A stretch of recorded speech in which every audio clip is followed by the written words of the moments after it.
जिन औरतों के बच्चे भी छोटे हैं या बढ़ती उम्र में हैं तो उनको बहुत से चैलेंजेस का सामना करना पड़ जाता है। ऐसे में उनका मिजाज बहुत सख्त हो जाता है, वो बच्चों पर बहुत गुस्सा करती हैं, चीखती चिल्लाती हैं, लेकिन इससे आपको भी और आपके बच्चों को भी उल्टा नुकसान होता है। चीखने चिल्लाने से आपका अपना गला ख़राब हो जाता है, आपका जहन ख़राब हो जाता है, सर में दर्द हो जाता है, बच्चे भी इस चीज़ से ज़्यादा ढीठ हो जाते हैं, ज़्यादा वो परेशान रहते हैं, बच्चे भी डिप्रेशन का शिकार हो जाते हैं जिनकी माएँ बहुत गुस्सीली या बहुत चिड़चिड़ी होती हैं। बच्चों की नेचर तो चेंज नहीं होने वाली। बच्चों ने अपनी नेचर के मुताबिक ही चलना है। उन्होंने शरारतें भी करनी है, उन्होंने तंग भी करना है, उन्होंने बात-बात पर रोना भी है, उन्होंने आपको चिढ़ाना है, आपको गुस्सा दिलाना है।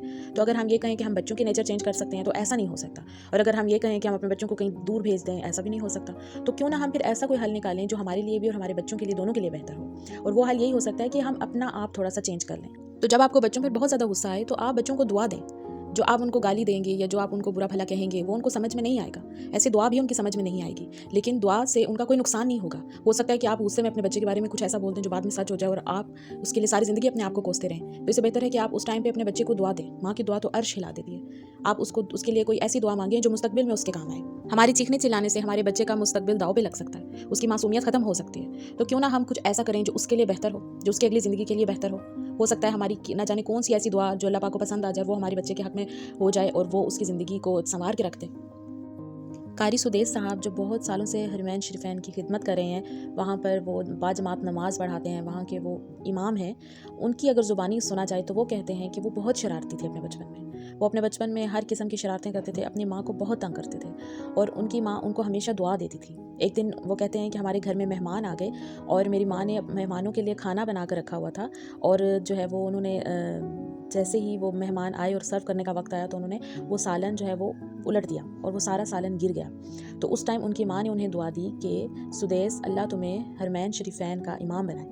अब उस टाइम उनकी माँ उनको कोस सकती थी, उनको गालियाँ दे सकती थी, उनको थप्पड़ मार सकती थी, लेकिन उन्होंने कहा कि वो अल्लाह तुम्हें हरमैन शरीफैन का इमाम बनाए।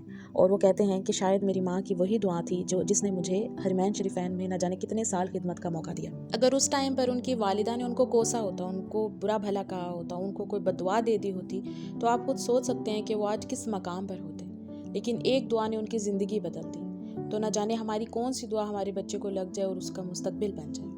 तो बात यह है कि बच्चों ने तो शरारत करनी है। बच्चे अपनी नेचर से पीछे नहीं हटते, अपनी नेचर से बाज नहीं आते। तो क्यों ना हम अपना आप बदल लें। हो सकता है कि हमारी दुआओं से अगर वो बच्चा बड़ा होकर कुछ बन जाए तो हमारे लिए कितना फ़ायदा हो सकता है। वो बाद में हमें कितनी दुआएं देगा, वो हमारी कितने दर्जात बुलंद करवा सकता है। तो बजाय इसके कि हम अपने बच्चों को कोसें, अपने बच्चों की छोटी छोटी शरारतों पर, मासूम शरारतों पर, बचपन की शरारतों पर उनको बदुआ दे दें, उनको गालियाँ दें और उसकी वजह से उनकी तरबियत भी ख़राब हो, उनकी नेचर भी ख़राब हो और वो भी बच्चे भी स्ट्रेस में चले जाएँ। तो इससे बेहतर है कि बच्चों के लिए दुआ किया करें, हर वक्त दुआ किया करें। और इसके अलावा अगर आपका बच्चा बहुत शरारतें करता है तो तीसरा कलमा पढ़ें, दुरूद शरीफ पढ़ें, दुरूद शरीफ का दम करें उसके ऊपर और सुबह शाम जो है वो 3 कुल का दम करें उस पर 3-3 बार। तो इंशाल्लाह आपके बच्चे की शरारतें भी कम हो जाएंगी और आपका गुस्सा भी इससे काफ़ी ठंडा हो जाएगा। जब भी गुस्सा आए बच्चे पे आप दुरूद शरीफ पढ़ें और सुबह शाम दुरूद शरीफ पढ़ें और अल्लाह से दुआ करें, अल्लाह पाक से सब्र की दुआ मांगें कि या अल्लाह मैं जिस वक्त से गुजर रही हूँ ये इसमें तूने बहुत अजर रखा है, तो इसमें मेरे दर्जात को बुलंद ही करना है। ऐसा ना हो कि मैं अपनी खुराफात और अपनी गंदी ज़ुबान की वजह से अपने जो दर्जात हैं उनको छोटा कर दूँ। तो इसलिए आप बेहतर है कि अपने बच्चों के लिए दुआ करें, अपने बच्चों की बातों को, शरारतों को इग्नोर करें और अपनी ज़िंदगी को भी और उनकी ज़िंदगी को भी पुरसकून बनाएं। जज़ाकल्लाह।